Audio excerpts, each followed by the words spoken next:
programang ito ay rated SPG. Striktong patnubay at gabay ng magulang ang kailangan. Maaaring may masiselang tema, lengguwahe, karahasan, sexual, horror o droga na hindi angkop sa mga bata.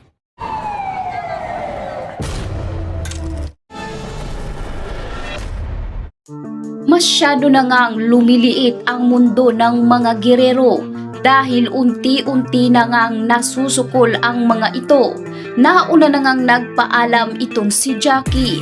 Walang kamalay-malay si Roberto at Miguelito na tinodas na ni Marites si Jackie Guerrero. Samantalang nagpang-abot na nga itong si Miguelito at Tanggol.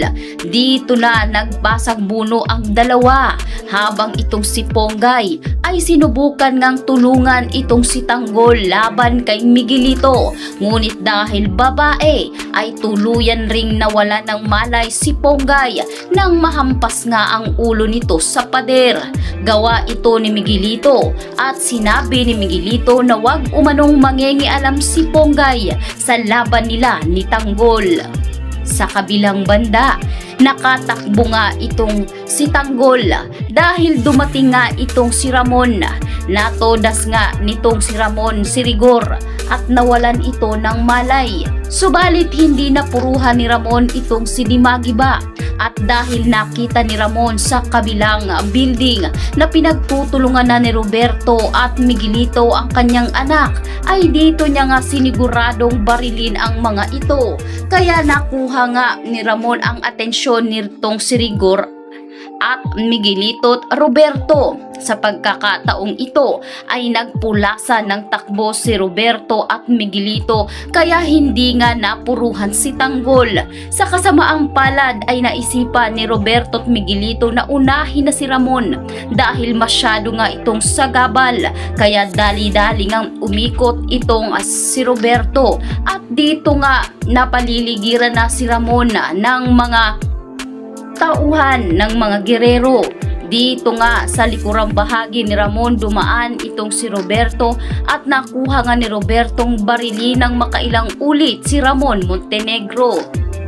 Sinigurado ni Roberto na hindi mabubuhay si Ramon dahil ang balang tumagos sa puso nito ang siyang tuluyang naging dahilan ng maagarang pagpanaw nitong si Ramon. Inabutan ni Tanggol ang kanyang ama na may buhay pa.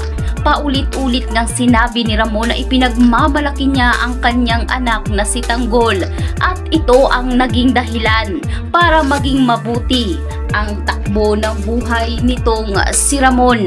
May kabuluhan at may ibig sabihin na mabuhay si Ramon Montenegro, kaya sa pagkakataong ito ay sinabi ni Ramon na sayang dahil hindi niya man lang masisilayan si Tanggol na uupong mayor sa lungsod ng Maynila. Ganun pa man ay sinabi ni Ramon na masyado siyang masaya dahil nagkita sila ni Tanggol. Samantalang si Marites ay nagulat nang makitang nakahandusay na itong si Ramon. Umiiyak ito at sinabi ni Ramon na ingatan umano ni Marites ang kanilang anak na si Tanggol. Ipaglaban ito hanggang sa huli at dito na nawala ng buhay si Ramon Montenegro. Nagluluksa si Tanggol, walang katapusang galit, ngunit sinabi nga ng mga kaalyado ni Tanggol na wala ng panahon sa pagluluksa dahil buhay na buhay pa rin itong si Miguelito at Roberto. Ngunit ang mas nakakagulat ay nabuhay pa rin si Rigor Dimagiba. Nakakulong ito at dito na gumawa ng paraan si Roberto. Napasuki na ang bilibid. Doon ay naghasik sila ng gulo. Nakuha nga ni Roberto at Miguelito si Rigor at dito na mag-aaklas ang mga ito. Sinubukan nga ni Rigor na kidnapin itong si Marites at dahil dito ay gumawa ng paraan itong si Roberto at Miguelito na kumagat sa pain si Tanggol para si Tanggol mismo ang kumuha sa kanyang inang si Marites at dito naisipan ni Roberto na pasabog